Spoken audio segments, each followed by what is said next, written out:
Hello everyone, welcome to our visionary classes. Here we are with the question answer series discussion for 2019 PYQs. Before we will start our lecture, we request you to subscribe our channel and contact us for the latest study material on this number. So the first question that we are seeing asks, which of the following RF value is not possible? Okay. So RF value होता क्या है? RF value is called as retention factor.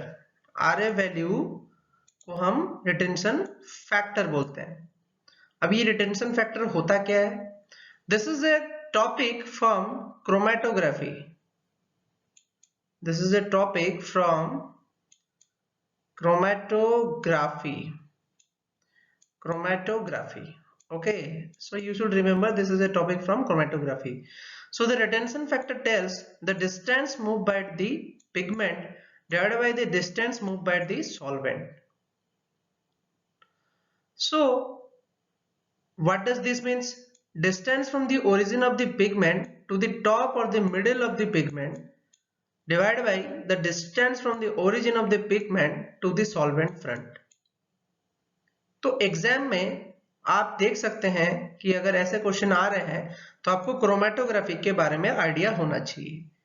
Suppose करें आपके पास एक chromatographic paper है और आपने sample को यहाँ पे लोड किया है, तो सैंपल यहाँ से यहाँ तक मूव कर रहा है और आपने जिस सॉल्वेंट के ऊपर उसको मूव करवाया है वो अगर यहाँ से यहाँ तक मूव कर रहा है तो आपका ये सॉल्वेंट फ्रंट तक का डिस्टेंस हो जाएगा और ये जो स्पॉट होगा यहाँ से आप यहाँ तक के डिस्टेंस को आपका distance movement by the pigment बताएंगे.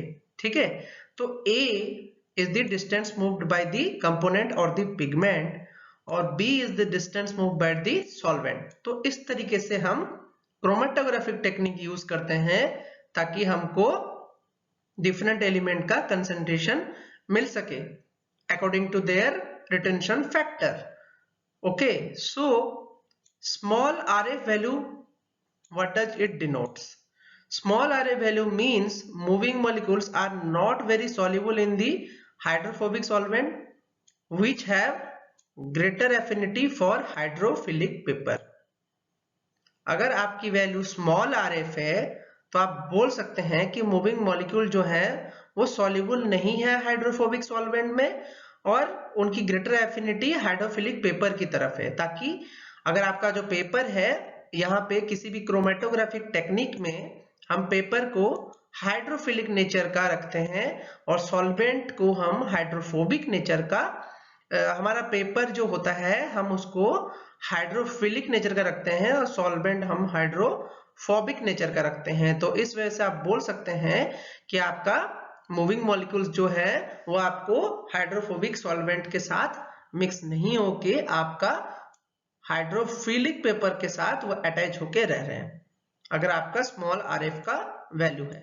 तो आप सिंपली इसको जान सकते हैं कि RF is the distance travelled by the component divide by distance travelled by the solvent.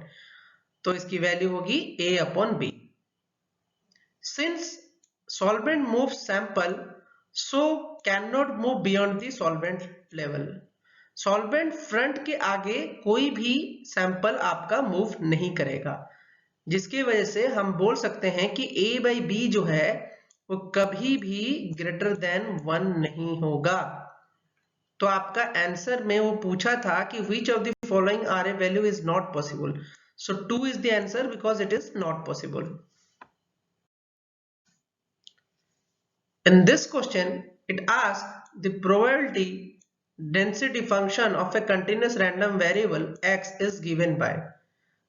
Question दे रखा है f of x bracketed 3e to the power minus x for x greater than 0, 0 for x less than equal to 0. Which of the following would be the probability that x lies between 1 and 2? This is the question.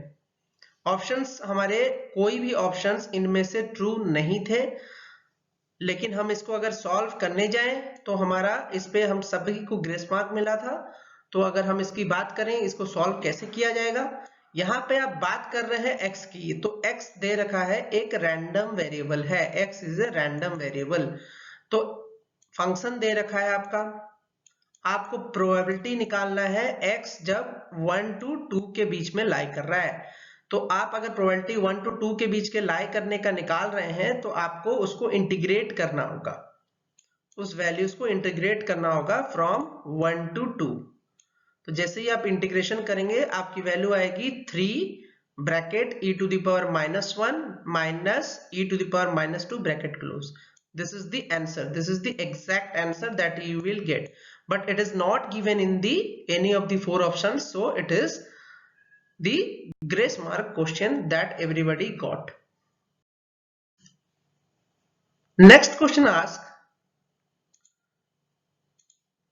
the bioremediation technology which involves the addition of the microbial culture is known as.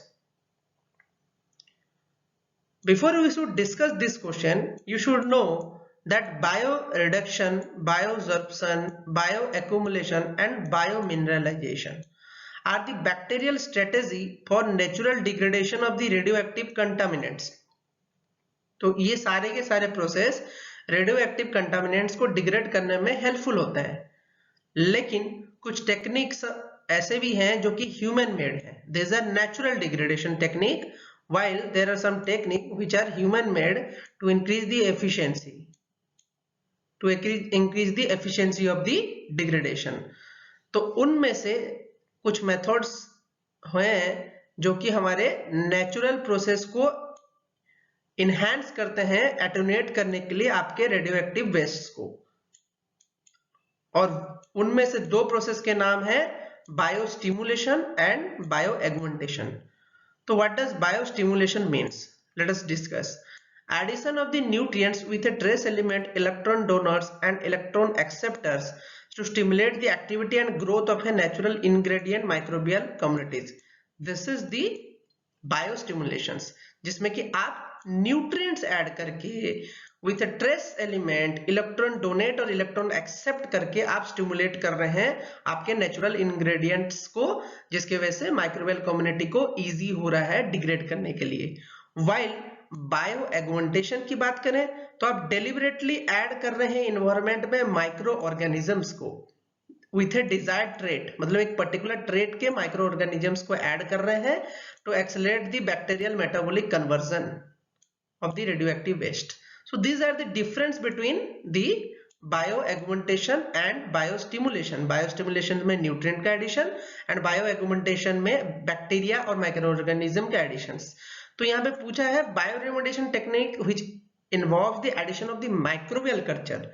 So the answer will be bioaugmentation. This question tells about the assumption reasoning part. The assertion is isostasy is a corresponding state of balance between the extensive block of the earth crust which rise to different level and appear at a surface as mountain, plateau, plain or ocean floor. The reason is there is a certain minimum depth below the sea level where the pressure due to the weight of a overlying material in each unit column is everywhere the same. This is the reason given.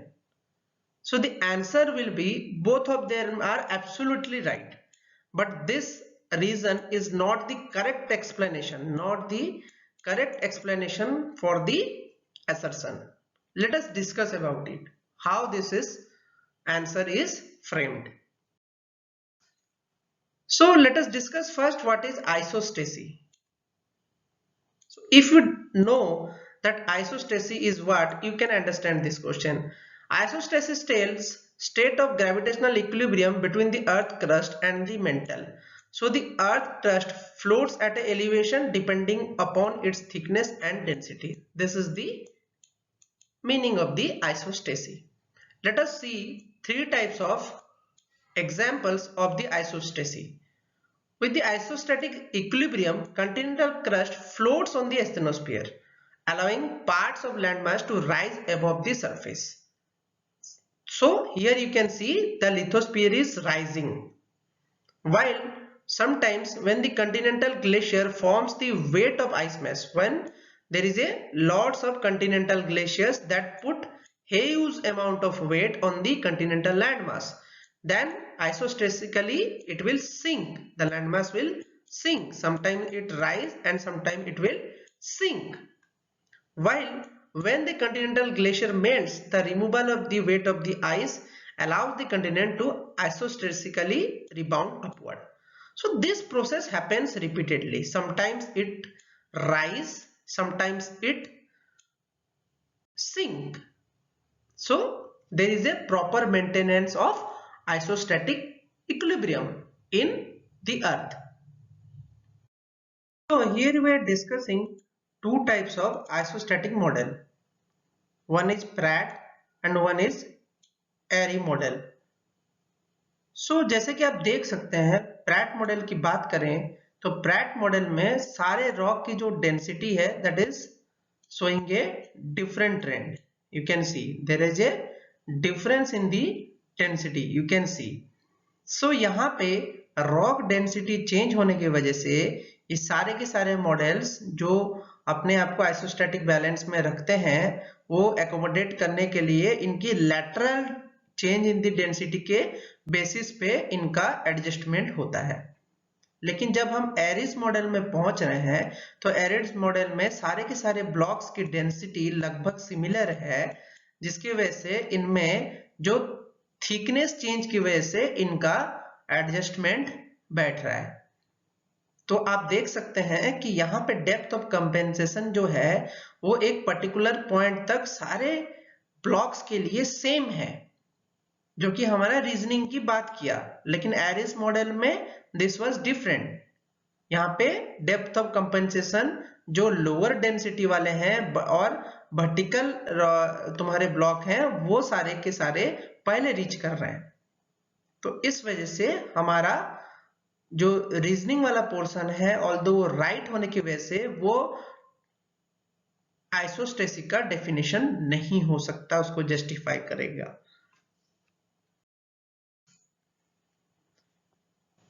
Next question tells us which among the following are considered as an ecosystem service provided by the forest ecosystem। यहाँ पे options आप देख सकते हैं, resin and gums, pollination by insects, climate regulation and timber are given. ये सारे की सारी चीजें जो है वो हमको फॉरेस्ट से मिलती है। फॉरेस्ट इकोसिस्टम से हमको ये सारी की सारी चीजें मिलती हैं। लेकिन हम अगर बात करें resin and gums and timber products provide product based ecosystem services, ये हमको प्रोडक्ट बेस्ड इकोसिस्टम सर्विसेज देते हैं। While pollination by insects and climate change gives ecosystem as well as supportive services, ये supportive as well as ecosystem services दोनों देते हैं।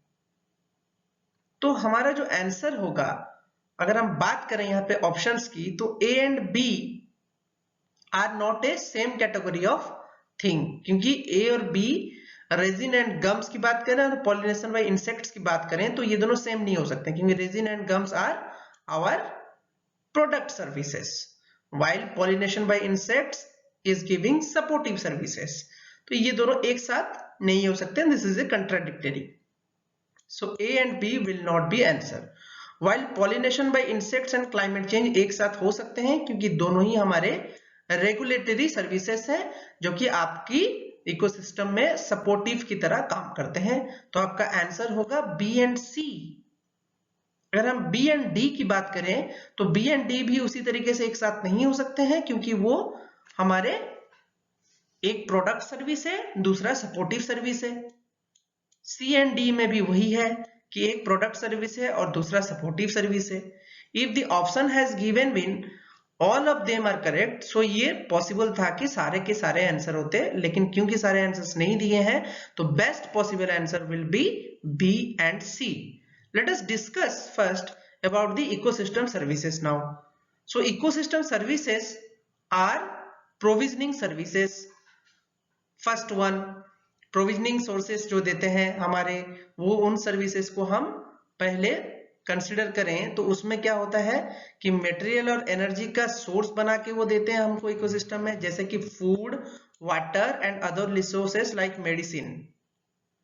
While there are some regulatory services, जिसमें हम बात करें तो ये एक्ट करते हैं हमारा रेगुलेट करने के लिए एयर एंड सॉइल क्वालिटी को। एयर एंड सॉइल का जो जियोमॉर्फोलॉजिकल एजेंट्स की वजह से जो काम हो रहा है, जैसे कि इरोजन हो रहा है, फिर डिपोजिशन हो रहा है, इन प्रोसेस में हम रेगुलेटरी सर्विसेज की बात करते हैं। फिर आता है आपका prevention and maintenance of the soil fertility, इसकी भी बात होती है, जैसे कि आपका लेटर का फॉल होता है, फिर उसका डिग्रेडेशन होता है, फिर सॉइल की फर्टिलिटी बढ़ती है, फिर आपका प्लांट्स लेता है। ये जो प्रोसेस है इसमें प्रिवेंशन एंड मेंटेनेंस का भी काम होता है, जिसको हम इकोसिस्टम सर्विसेज में इंक्लूड करते हैं। उसी तरीके से इसमें पॉलिनेशन आता है, बायोलॉजिकल कंट्रोल्स आता है। नेक्स्ट सर्विस जो देता है फॉरेस्ट वो है सपोर्टिंग सर्विसेज, जैसे कि हैबिटेट फॉर द स्पीसीज, रहने के लिए घर, maintenance of the genetic diversity, genetic diversities भी ये मेंटेन करते हैं। साथ ही साथ कल्चरल सर्विस की अगर बात करें तो recreation and mental and physical health भी मेंटेन करता है फॉरेस्ट। टूरिज्म इंडस्ट्री को सपोर्ट करता है, इसकी एक प्रॉपर एस्थेटिक वैल्यू होती है और साथ ही साथ एक स्पिरिचुअल सेंस होता है। आई होप आपको ये क्वेश्चन समझ में आए होंगे। If you have some doubt you can comment me in the box. Have a nice day.